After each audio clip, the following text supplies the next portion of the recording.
Okay, amazing. It looks like we're live. Hopefully this is going to be live. I'm going to double check on my screen here just in case it doesn't pop up, but fingers crossed. We had some technical issues, but it seems like it might be up and running now.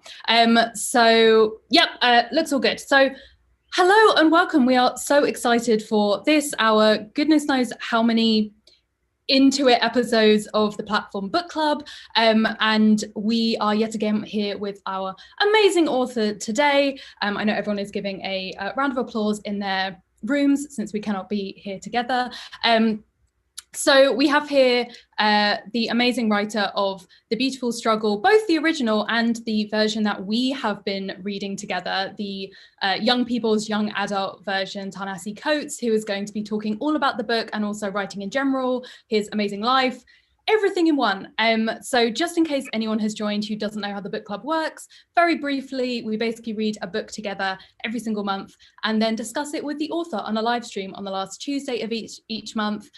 We have announced the next 2 months, and then we're going to be announcing the rest of the year, the 6 months after that, very, very soon. We have some really cool stuff lined up. So you can check out the hashtag Platform YA Book Club for any previous author live streams you want to have a look at.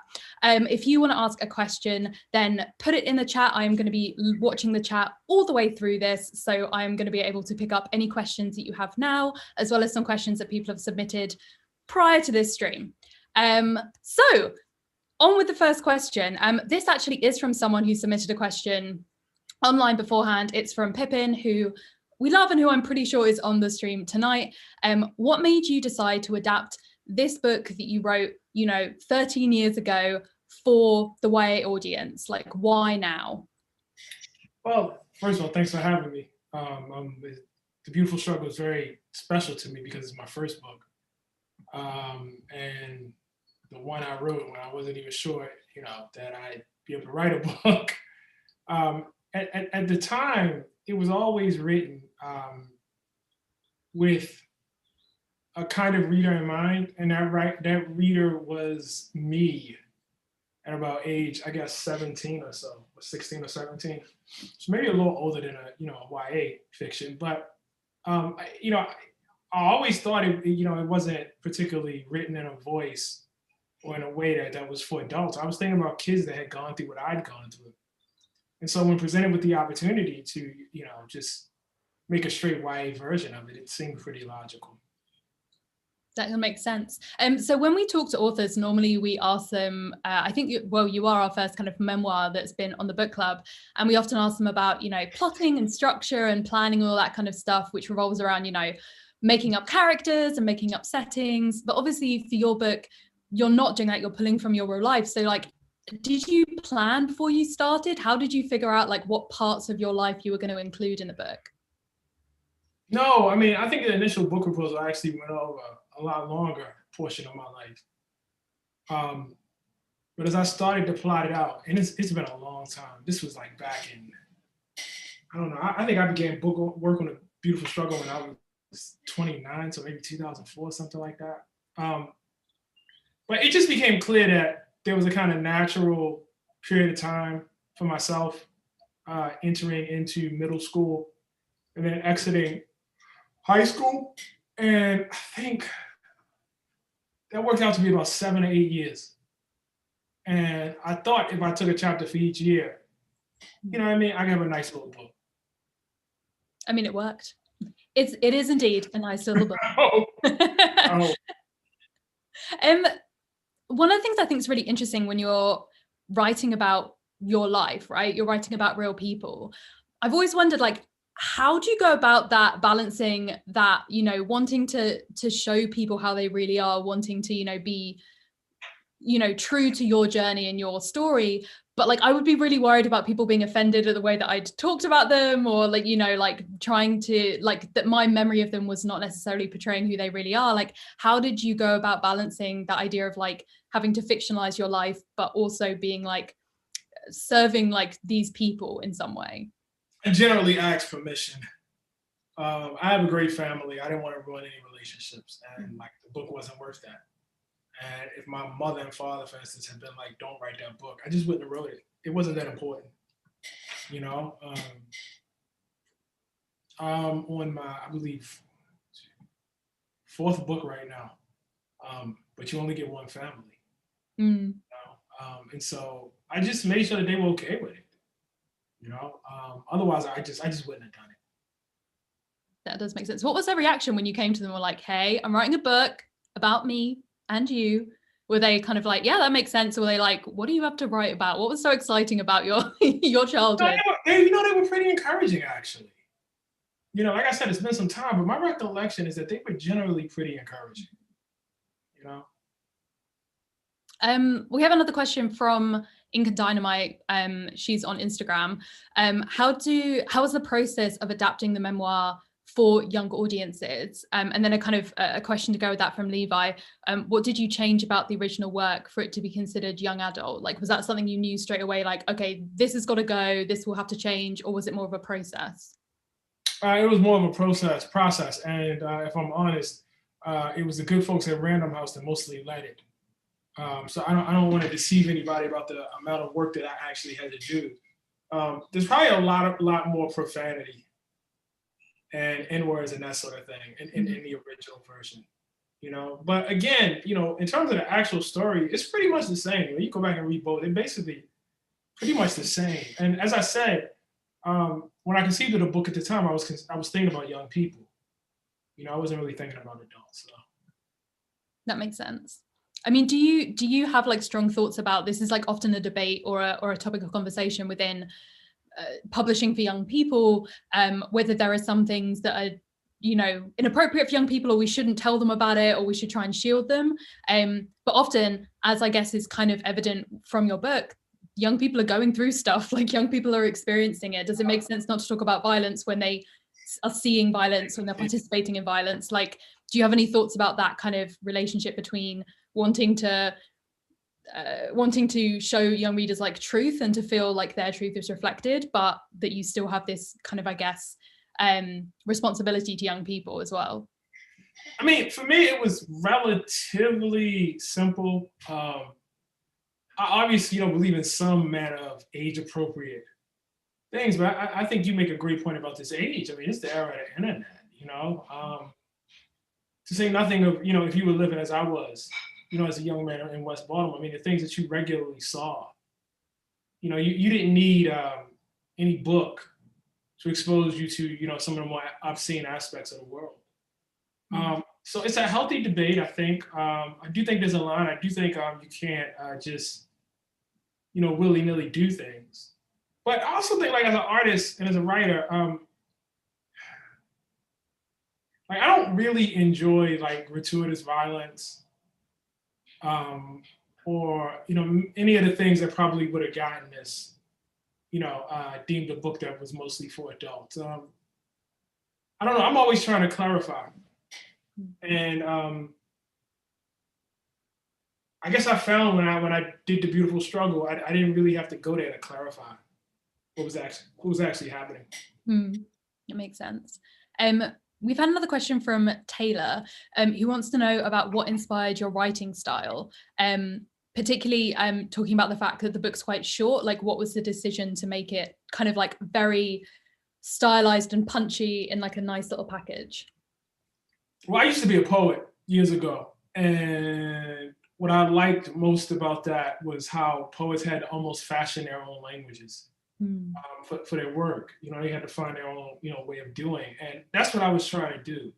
At that point in time, I was pulling from all of the things that I loved as a kid and trying to mash them up into a language. And that's why it's written the way it is. I think you can see that. You can definitely see that the fantasy metaphors are like so pulled throughout, and then it makes sense because you talk about those like within the book itself as well. And I know that you've obviously, like, in your other writing, you've written for Marvel. Like, it feels like that kind of language is very much like in what you're consuming and in what you're writing. Do you feel like very you kind of just mentioned poetry. Do you feel like different genres have like affected your writing or influenced it in some way consciously, or is it kind of just like, I've read a lot of stuff, it's probably all in there somewhere? It's probably the latter. I hope it made me better. You know, I hope like it was like cross training, you know, going over here and doing another thing. I hope it ultimately made me better. I hope so. But yeah, it's definitely all in there. You know, each discipline requires a different thing. You know, I was playing this great video game yesterday. I was thinking about how sprawling it was and how, you know, like that would never be allowed in a movie. And so, you know, the different things that you do in different modes of storytelling. Um, but hopefully, like I think not hopefully, I think at the base, you know what I mean? It's really make you a better writer, like what you can get out of the idea of being around other people and getting ideas from the storytelling thing for you? Or was it much more of like I'm rolling dice, I'm doing numbers and maths? I wasn't even thinking about it. I just really enjoyed it. I enjoyed, you know, this kind of other world, you know, and how you could just create it almost out of your head. But I think it unquestionably made me a better writer. You know, I mean, just the basic stuff. Like there's just vocabulary you encounter in D&D as a young person. I started when I was 7, you know, and so there's like words that you encounter that you just aren't going to encounter anywhere else at that age. And that definitely made me stronger, you know. And then you know, to say nothing of the imaginative aspect of having to hold all of that information and everything, you know, in your head. Yeah, definitely. Oh, we've had another question from someone in. He wants to know. Oh, we've got 2 questions interesting. One about the title, one about the cover. So we'll go with both of these ones. So Levo wants to know: did you choose the title, "The Beautiful Struggle"? If so, like, how did that title come about? No, I hated that title. It was my editor. Yeah, I hated that title. My editor, Chris Jackson, chose it. We were having a hard time coming up with something. He chose it. Chris. And then I guess similar question about the cover. Did you / the authors generally get any say in the cover? Kind of, do you know how the idea was come up with? I don't know how it was come up with, but they did give me like, they did run it past me. They were kind enough to run it past me. Love that. Title, get out of here. Cover, you're okay. I'm just going to just for everyone who is watching at home who might have joined late. Don't forget that if you have any questions, then please put them in the chat. Oh, I've literally just seen that someone has put one in response to what you've just said. Were there any alternative titles that were being played around with? Do you know, or was it just like a struggle from start to finish? Like, we're scraping the barrel, we've got to find the one we can use. No, there were a bunch, but it'd be best if I didn't repeat them. Keep them secret. So we kind of often talk about character, and again, it's like, it's strange because it's a memoir, so it's difficult to talk about character because you didn't create them. But obviously, this book is so much about your father, and I'm like kind of wondering what would have changed if anything would have changed for you about the writing of it or the characterization of him if you had written it either earlier in your life or more recently, in terms of like whether your view of your childhood and of your father like has changed as you've gotten older. Yeah, it definitely has, and I guess it would be different. You know, it's very tough to say how different. You know, I have this other book, Between the World and Man. It's a letter to my son. People often ask me like, how would this be different if you had a daughter? And it's just tough to answer because I don't have one. Yeah. You know, I think like this stuff comes out of the moment that you're at a particular moment, if that makes sense. Yeah. And obviously, you know, if I was somewhere else, you know, I'd probably render him a little differently, you know? Yeah. I think that makes sense. I think it's like a very, with all of these things, like I feel like from year to year, I don't know if you've ever like written journals or diaries or like kept stuff like that where you write very in the moment and then you come back to it and you're like, what was I worried about? There was this thing that was like everything I cared about like a year ago. I thought it was like the end of the world, or I thought it was the most important thing to me, and everything totally changes like a year, even in like, you know, 6 months or a year afterwards. And I feel like if you're writing something is like intense as a memoir, that yeah, it must be kind of whatever is going on in that moment. But you know, 13 years down the line, as it were, it might have kind of felt similar, but not necessarily exactly the same. Yeah, not quite the same. You know, I just I don't know, I had this story I really wanted to tell. You know, that was the biggest thing. And for most of the time that I was trying to write the book, I was just trying to find how. Literally, what was the form, what was the voice to tell it and make it do what I thought it should do. Makes sense. I also want to talk about some of the other, I guess, again, characters is a weird word to use, but we'll go for it. In the book, you seem to have had like a particular impression on you. Do you feel like, even though you kind of throw at that age, but do you feel like your kind of school and teachers and stuff like, and the lessons that you learned have really stuck with you and have kind of been important in life? Or do you feel like it was more about the... It's a great question.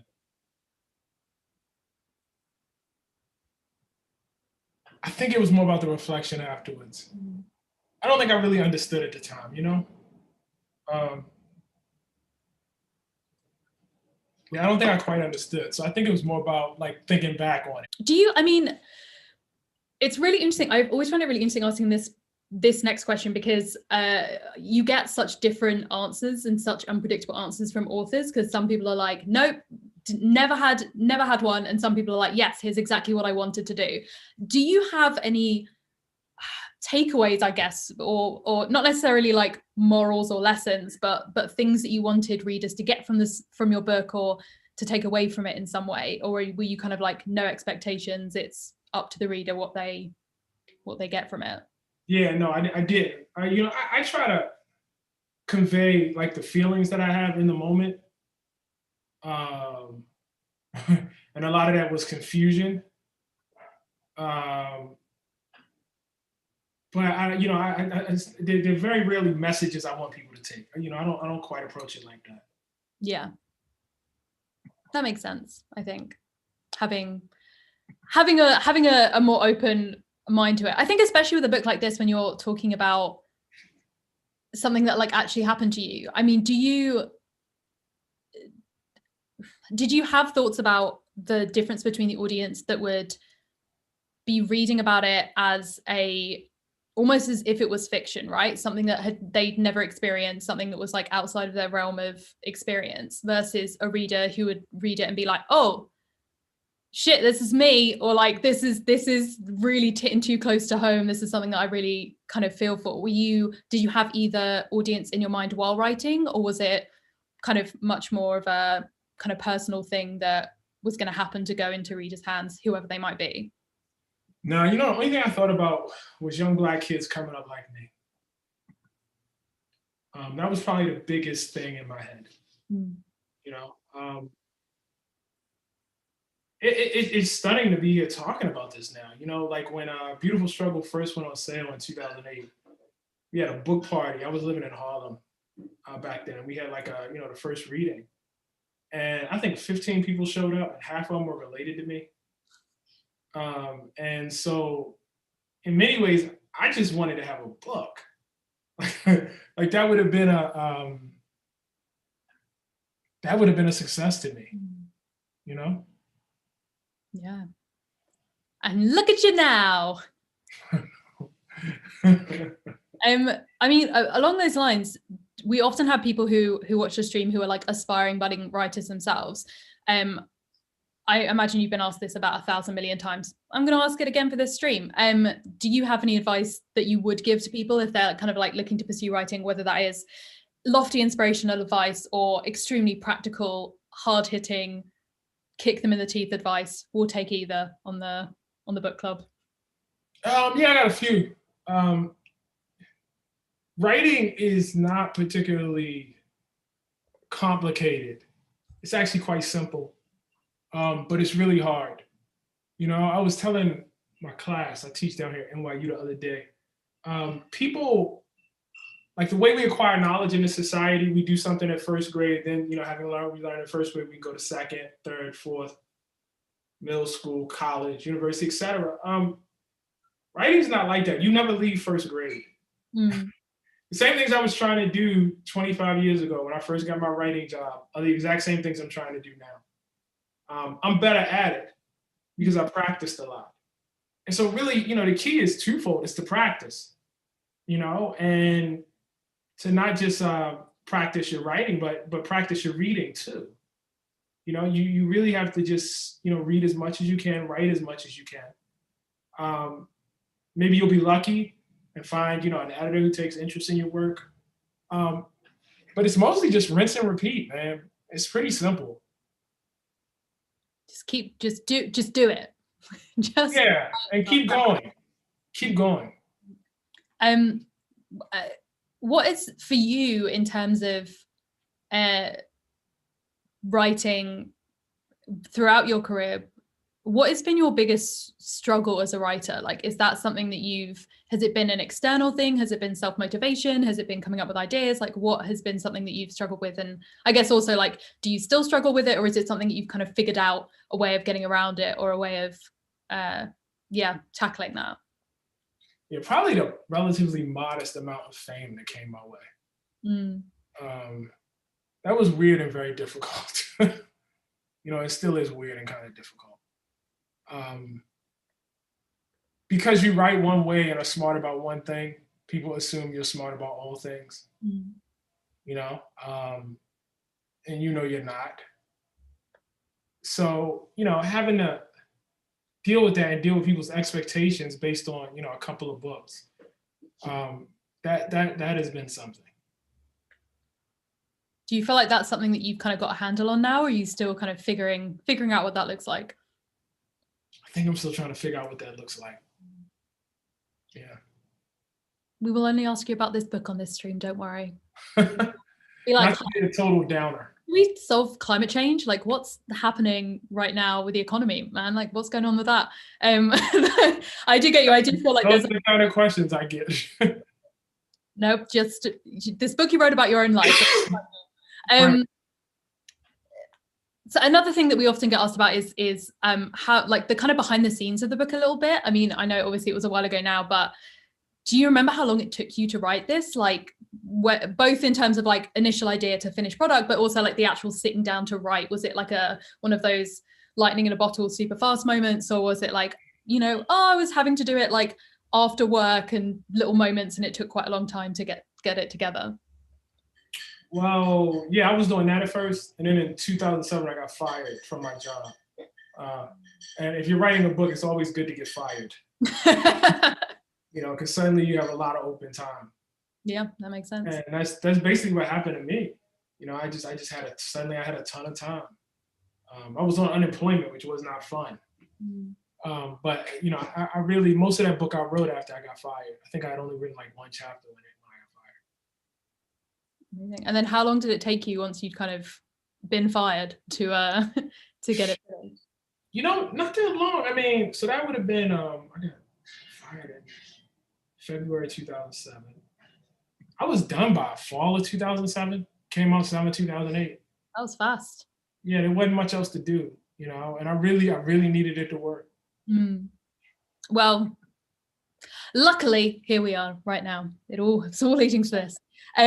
Just a reminder to everyone who's watching, again, if you want to add any more questions, please do in the chat. I am having a little look at it. I know that it sounds like there's been a little bit of lag sometimes on it, but it looks like the stream's fixed now, so that is fine. Obviously with this book, it's been super personal for obvious reasons as a memoir. But I know that obviously you've do a ton of other writing. Do you feel like you put kind of personal elements of your life or experiences into those other pieces of writing? Or do you quite like the idea of like escaping from the reality and kind of going into worlds and characters who are totally unlike you and your experiences? Yeah, I mean, there's kind of a relief.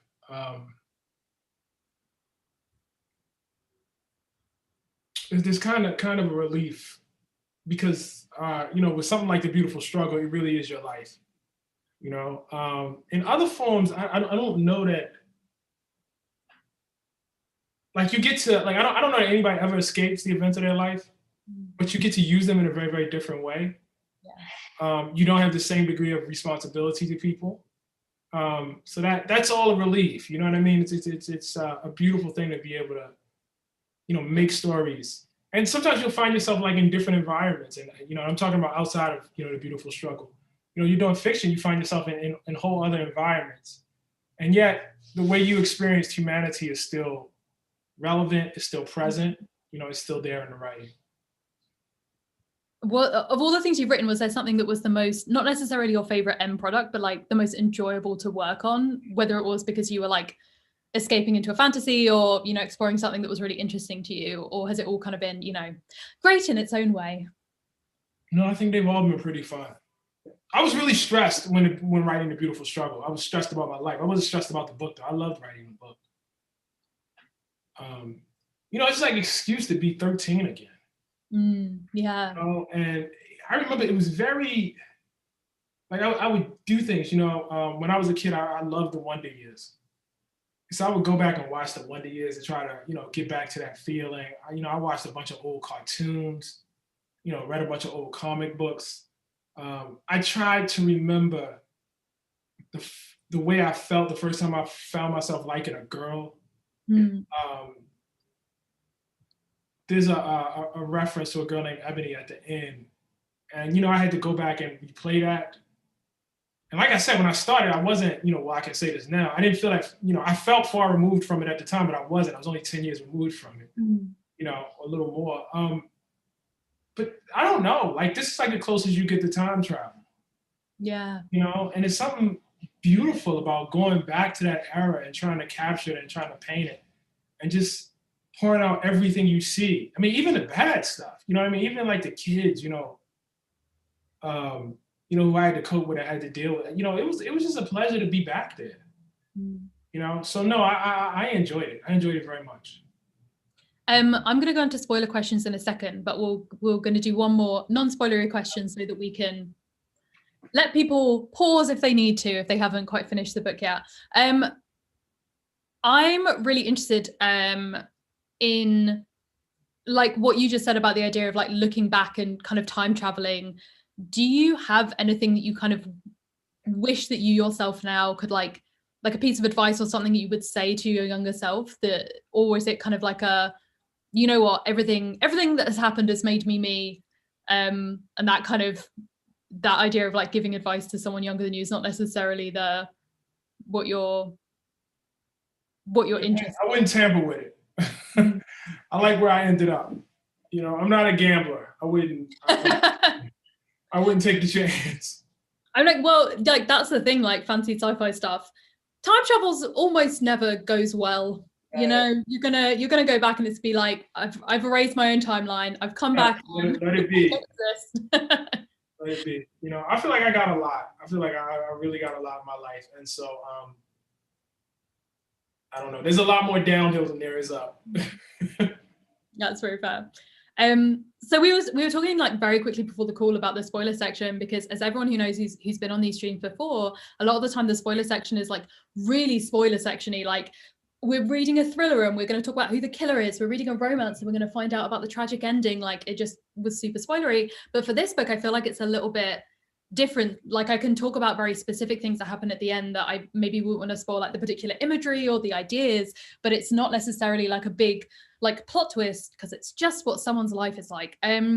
So I guess I want to start with like the very end, because why not?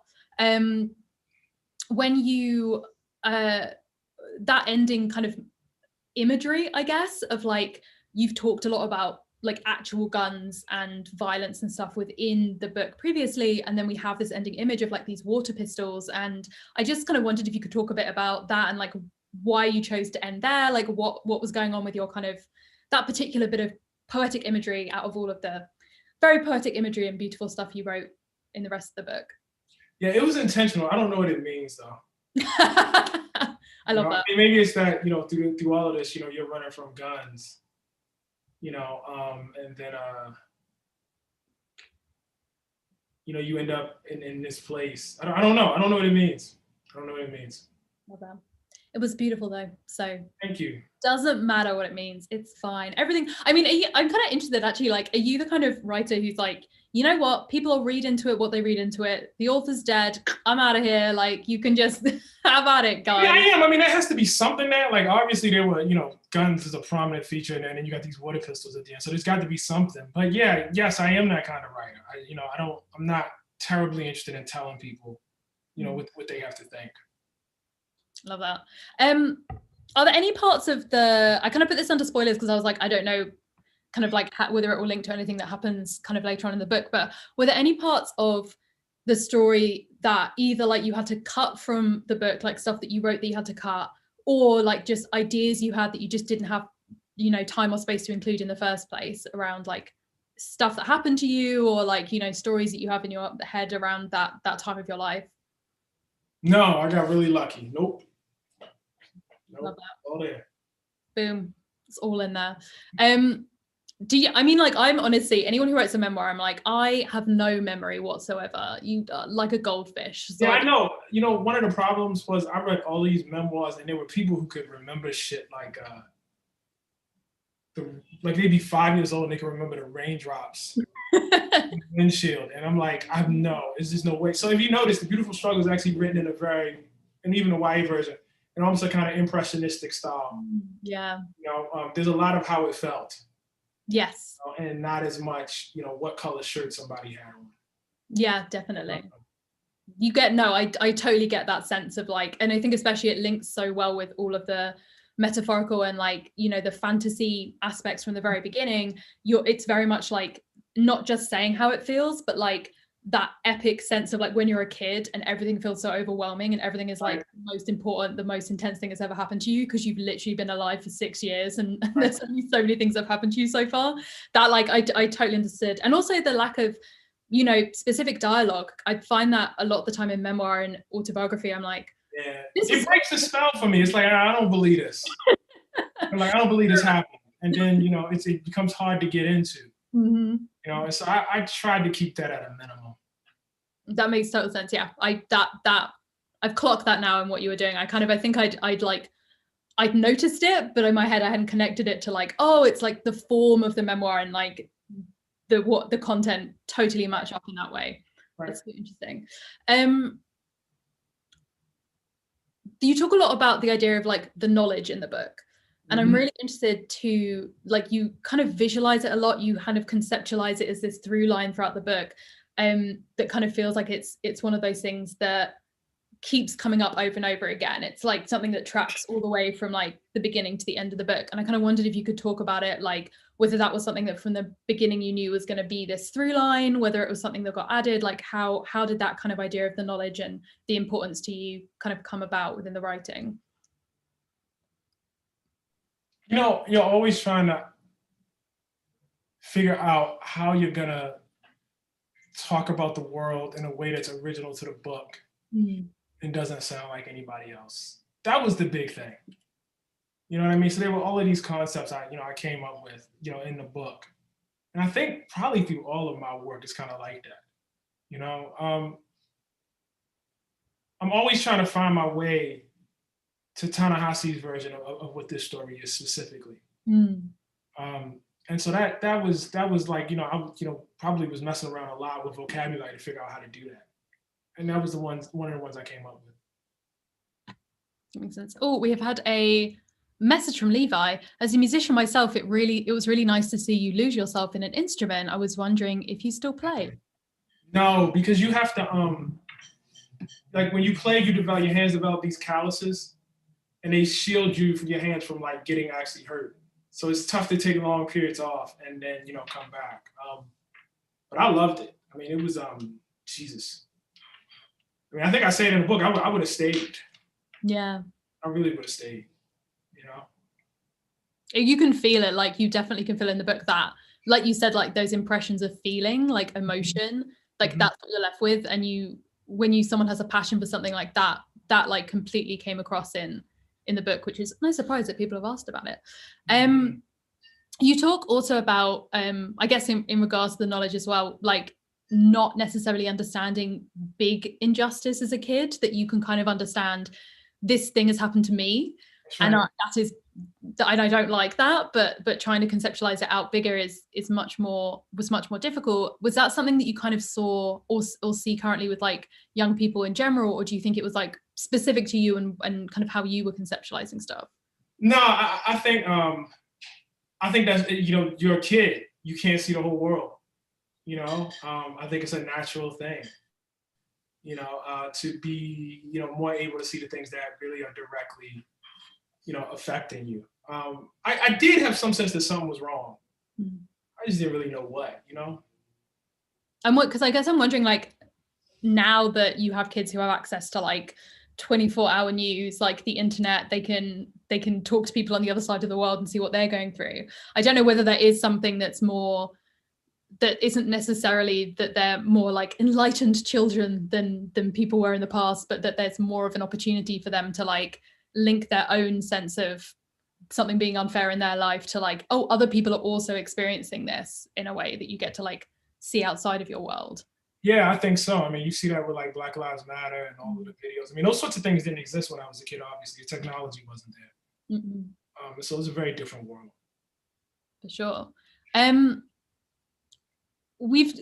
think that there's like no question that in the book it's so obvious, like we talked about it before with these different characters, both of like, you know, people in passing, like teachers who came and went through different grades, and then also like people that are part of your family absolutely feel like they've shaped you, kind of shape everyone.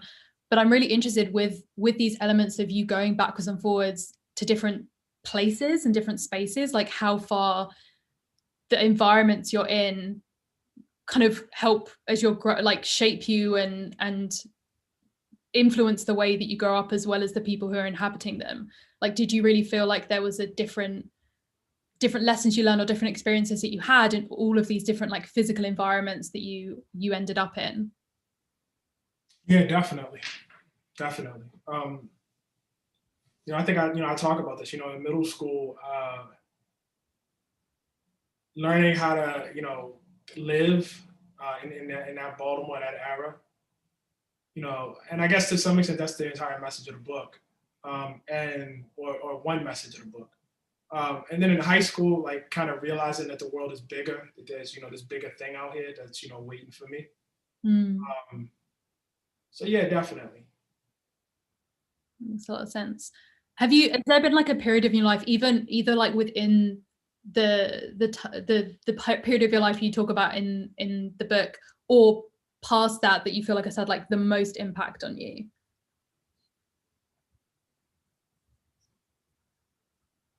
That's really tough to answer. I don't know. It's hard to judge that. It's this conversation right now, obviously. Just like, I mean, obviously when you're a child, you know what I mean? Like those are really formative years. So yeah, I don't know. Have you, I mean, in terms of the response to the book, the reaction to the book, like obviously we talked a little bit earlier about the idea of who you were writing for. What has the response been like from people who were seeing themselves in the book and were kind of, that was a piece of representation for them, and also people who were unfamiliar or like had a totally different upbringing and this was something that was kind of a bit different to them? Have you kind of seen specific kinds of reaction? Has it all been quite different from different people? Yeah, that's another one that's tough. I mean, some people like it, some people don't. You know, I try really hard to be internal. It doesn't always work, but I do my best to shut the world out, you know, and try to just, you know, write where I am in that moment. That probably makes sense. Yeah. It's probably a healthy thing to do. I think that like there's definitely like I mean, not to be at the risk of sounding like some kind of old crone, the internet, social media, all this stuff does exist, and there is like a very externalized thing that you can do. And I think that there's probably a healthy element of like, maybe right, just being able to be with yourself is probably quite a good thing, especially in regards to like your art and your work, of like not necessarily letting every single voice in and like react to what you're putting out there. I feel like that could quite kind of could freeze you up as a creative person to kind of have those other voices that aren't necessarily gelling with what you're trying to do.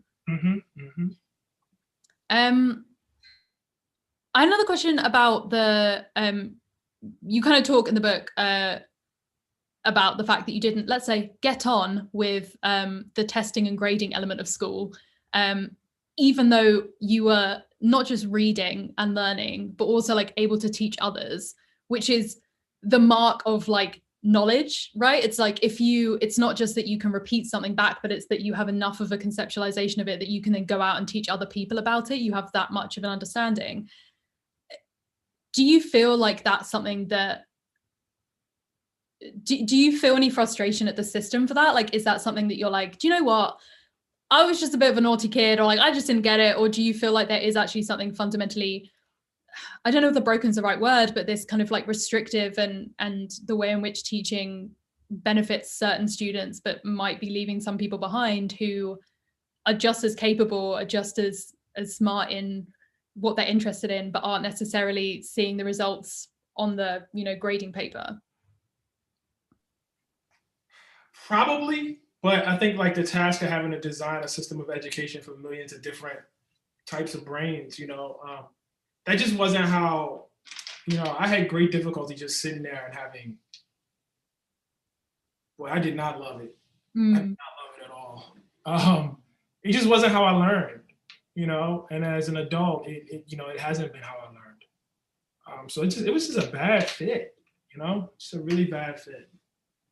I think it's not, it's like, it's refreshing. I feel like it's really great to have a book in which you have someone who has like gone on to such success in writing to be like, so this is me, this was what was going on. Because I feel like there's sometimes, especially in teen years, the idea of like, you're a reader, you're a smart person, you're the one who gets to read books, you're over here, and then there's the other people, and I'm like, not necessarily two separate groups. Like, that's not kind of how that works. So actually being able to have a book where you can say, hey, if you're not necessarily getting on with reading, or your grades aren't the best or whatever, it's not like, okay, I guess I'm just not smart, I guess I just can't do this, I'm not going to read, like, which I do think that sometimes that can be the attitude of not necessarily like literally teachers saying that, but just in the same way as a lot of things in school, like if you're not immediately naturally talented at sport, you're not a sporty person, don't do sports, go over there. Like, I think that there's that kind of compartmentalizing kids, it's not necessarily the most beneficial to everyone. So I really enjoyed that there was this book that was like, hey,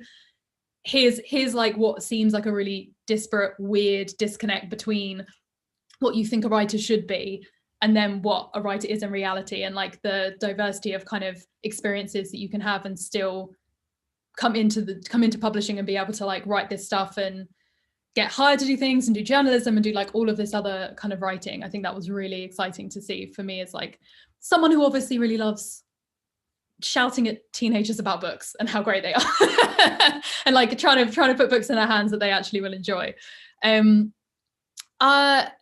I think we've answered all of the questions from the chat and that people have put into us. Let me just double check, because I don't want to leave anything out that we've had from these different channels that we've had, because we have some nice questions from all over. And now I think that's pretty much everything. I mean, I am going to end with a very classic question that always seems to trip authors up because it is the most obvious one, and yet it's like asking an impossible question because there's so many possible answers. If you could recommend one book to the kind of young people who are watching this, whether it is a book that was really important to you when you were that age, or a book that you've read more recently, or something that made you think, or something that was just like made you escape into another world, what would be a book that you'd recommend to them? See, I wouldn't. I mean, I can tell you what I loved, like at that age, which is in the book, obviously a lot of comic books. I read a ton of comic books at that age. But I feel like one of the beautiful things about books is there's so many of them. And so like there's so many ways in. And so much of that depends on what kind of person you are. So it's kind of hard for me to make a general recommendation for young people. That was a very good answer. I guess like a follow-up question would be like, where do you get recommendations from? Like if they're like, okay, cool, how do I know what to read? Like, do you get it from friends normally? Are there like I guess for the most part from friends or things that I'm interested in, but I don't know, like your journey through books is, part of the beauty of it isn't just the finishing of a book, it's the actual, journey in the building. And, everybody gets their own path for that. Love that. That was a great. Oh, Chloe's just said, love that answer from the from the chat. That's a brilliant answer. Yeah, I totally agree. I think that I mean, knock on wood, hopefully people will safely be able to go back to bookshops and stuff. But if you're someone who's like, I don't know, I just like movies, I like TV shows, I want to get into reading, like totally go into a bookshop, like especially an indie bookshop, talk to a bookseller, be like, hey, I really enjoyed this Netflix show. They'll be able to find you something that vibes with you, or like you're like, hey, I really want to learn more about this topic. I feel like you're totally right. If you find a friend who you like the recommendations of, carve your own path, gang. That's the important thing. Amazing. It's been so lovely to speak to you. Thank you so much for joining us. This was so brilliant. For everyone who is watching as part of the book club, we are going to be reading another book next month, as we do every month. Next month's book is a thriller, What Beauty There Is by Corey Anderson. We are very excited about it. We have just been in the Discord talking about the different front covers in the different countries, because they're all very different, and kind of talking about which ones we like best. So if you want to join us in the Discord server, then the link is in the description. And yeah, thank you very much for joining us. We will see you next month. All right. Thank you, guys.